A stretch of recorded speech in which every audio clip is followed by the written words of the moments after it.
इस क्वेश्चन में पूछा गया है a equals to B equals to C. ये इक्वेशन कौन सा लैटिस सिस्टम के लिए एप्लीकेबल है। आपको पता है lattice system and Bravais lattice के बारे में। लैटिस सिस्टम कितने होते हैं? 7 लैटिस सिस्टम होते हैं और ब्रेवेस लैटिस होता है 14 ब्रेवेस लैटिस। तो इनको याद रखने का एक आसान तरीका है जो कि मैं ट्राई करता हूँ। एक नेमोनिक याद रखना, ठीक है? जैसे कि try more options to remember, try more options to remember hexagonal cube, hexagonal cube। ये क्या है? दिस इज अ नेमोनिक, ताकि आपको आसानी से याद रहे। आप खुद के लिए भी बना सकते हैं। ट्राई के मतलब क्या है? इसका मतलब है ट्राई क्लिनिक लैटिस सिस्टम। मोर से है monoclinic, this denotes monoclinic lattice system. Options यहाँ पे क्या है? Orthorhombic, orthorhombic. टू से है टेट्रागोनल, टू से है टेट्रागोनल। अब रिमेंबर से दो तरीके का है। आर से आप याद रख सकते हो रोम्बोहेड्रल, रोम्बोहेड्रल, या फिर इसको ट्राइगोनल भी बोला जाता है, ट्राइगोनल। ताकि आपको ट्राइगोनल और टेट्रागोनल में कोई कंफ्यूज ना हो तो आप ये ध्यान में रखना कि रोम्बोहेड्रल में जो पैरामीटर होता है वेक्टर्स, वो होता है a equals to B equals to C, जो कि टेट्रागोनल में बिल्कुल भी नहीं है। टेट्रागोनल का पैरामीटर्स है a equals to B not equals to C. तो तीनों जहां पे इक्वल है a equals to B equals to C, तो वहां पे हम क्या याद रखेंगे? ट्राई। यहाँ पे तीनों पैरामीटर इक्वल है, इसीलिए ट्राइगोनल। तो रोम्बोहेड्रल को हम ट्राइगोनल के नाम से भी जानते हैं। उसके बाद क्या है? उसके बाद तो ऑलरेडी नाम लिखा ही हुआ है, एक है हेक्सागोनल और दूसरा है क्यूबिक। तो ये हो गया आपका 7 लैटिस सिस्टम्स। अब लैटिस सिस्टम्स का एक टेबल आप ध्यान में रखना। उस टेबल से जितने भी इस टाइप का क्वेश्चन है वो आ जाएगा। उस टेबल में हम क्या देखेंगे? जितने भी वेक्टर्स है, वेक्टर्स यानी कि ए, बी और सी, और जितने भी एंगल्स हैं, मतलब अल्फा, बीटा और गामा। जनरली कोई भी अगर क्यूबिक सिस्टम है वहां पे आप ए, बी, सी और अल्फा, बीटा, गामा, खास करके ये जो एंगल्स है अल्फा, बीटा, गामा, उसको आप कैसे याद रखोगे?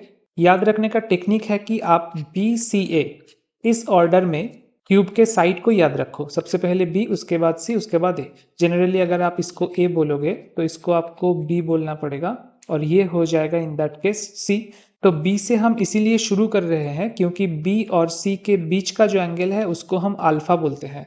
फिर सी और ए का बीच में जो एंगल है उसको हम बीटा बोलेंगे और ए के बाद वापस क्या आएगा? ए के बाद वापस बी आएगा।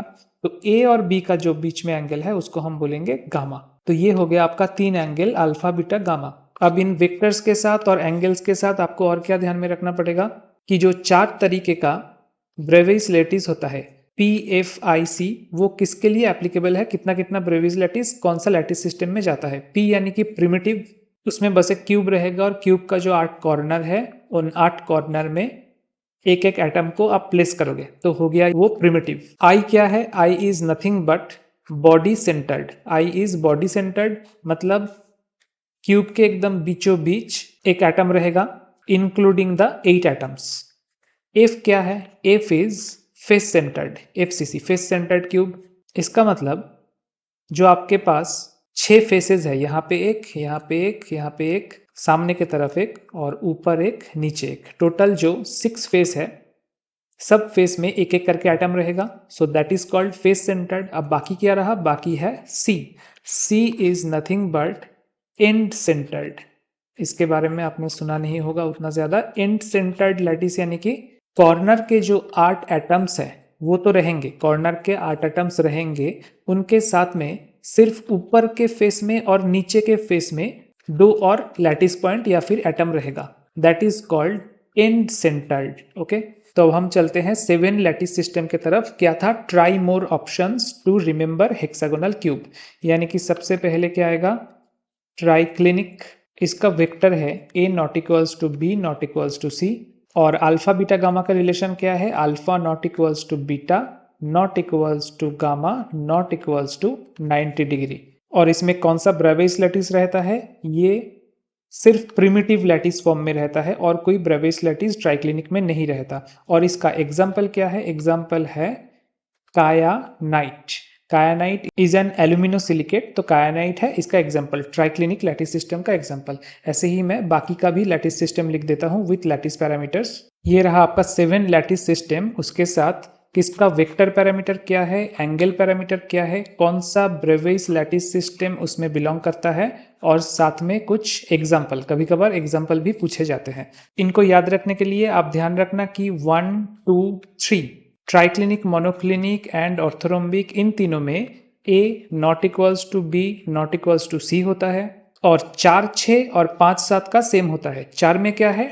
टेट्रागोनल, 4 के साथ 6 यानी कि हेक्सागोनल। 4 और 6 का जो वेक्टर पैरामीटर है वो सिमिलर है। वैसे ही 5 और 7 का, 5 यानी कि रोम्बोहेड्रल और साथ में 7 यानी कि क्यूबिक सिस्टम, इन दोनों का भी लैटिस पैरामीटर सेम होता है। तो ऐसे आप ध्यान रखना, 1, 2, 3 को एक ग्रुप कर लेना, 4, 6, 5, 7 को एक ग्रुप कर लेना with respect to vector parameters.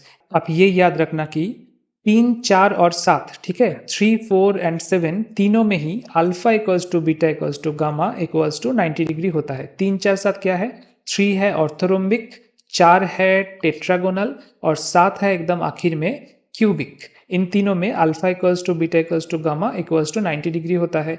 Hexagonal का कुछ अलग ही होता है, गामा इक्वल्स टू 120 डिग्री जहां पे देखोगे that is nothing but hexagonal. 5 थोड़ा सा अलग है, 3, 4, 7 से 5 थोड़ा सा अलग है। यहाँ पे alpha equals to beta equals to gamma तो है, लेकिन that is not equals to 90 degree. So 3, 4, 7 में अल्फा बीटा गामा और 90 डिग्री इक्वल्स टू था।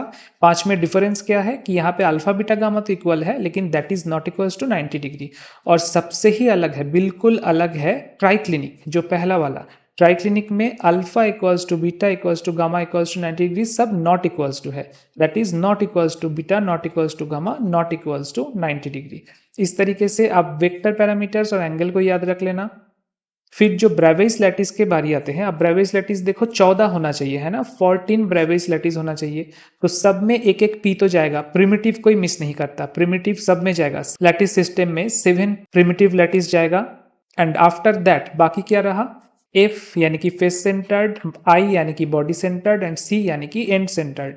एफ कहाँ पे है? एफ है ओनली 3 एंड 7 में, यानी कि ऑर्थोरोम्बिक एंड क्यूबिक में। अच्छा, ये जो मैं 3, 7 ये बोल रहा हूँ, ये मेरे नेमोनिक के हिसाब से बोल रहा हूँ, मैंने जिस ऑर्डर से इसको ध्यान में रखा है। आपका अगर खुद का नेमोनिक है उस ऑर्डर से आप याद रखिएगा। तो मेरे नेमोनिक के मुताबिक एफ यानी कि फेस सेंटर्ड रहेगा 3 और 7 में, बॉडी सेंटर्ड रहेगा 3 और 7 में, लेकिन साथ में 4 है, 3, 4, 7 में बॉडी सेंटर्ड रहेगा। और एंड सेंटर्ड जो कि अनकॉमन है वो कहाँ पे रहेगा? 2 और 3 में रहेगा, एंड सेंटर्ड। बाकी पी सब में रहेगा, पी पूरे सातों क्रिस्टल सिस्टम में अवेलेबल होगा। तो ये हो गया आपका 14 ब्रेवियस लैटिस का डिस्ट्रीब्यूशन। और बाकी क्या रहा? इन सब का एग्जाम्पल। थोड़ा इंपॉर्टेंट एग्जाम्पल क्या है? जैसे कि KNO3 बहुत बार क्वेश्चन में आता है कि पोटेशियम नाइट्रेट, ये किस टाइप का लैटिस है? Potassium nitrate is orthorhombic. आपको पता है सल्फर का 2 टाइप का लैटिस होता है, एक मोनोक्लिनिक एक ऑर्थोरोम्बिक। फिर बेरियम सल्फेट, ये भी कहाँ पे आता है? ऑर्थोरोम्बिक के अंदर आता है। कई बार पूछा जाता है कि TiO2 या फिर SnO2 ये किसके अंदर है? कौन सा लैटिस सिस्टम का? टेट्रागोनल का अंदर है। सिनाबार, सिनाबार क्या है? This is HgS, mercuric sulphide. ये किस टाइप का लैटिस सिस्टम है? दिस इज रोम्बोहेड्रल और ट्राइगोनल लैटिस सिस्टम। ग्राफाइट क्या है? ग्राफाइट ऑब्वियसली हेक्सागोनल है ग्राफाइट। और बाकी क्यूबिक लैटिस सिस्टम का एग्जाम्पल क्या है? जैसे कि सोडियम क्लोराइड हो गया, टेबल सॉल्ट, साथ में जिंक सल्फाइड, कॉपर, ये सब है क्यूबिक लैटिस सिस्टम का एग्जाम्पल। तो ये जो पूरा टेबल है, ये अगर आप एक बार याद रख लोगे तो जिस टाइप का क्वेश्चन पूछा गया है उसको करने में आपको 10 से 15 सेकंड लगेंगे, उससे ज़्यादा नहीं।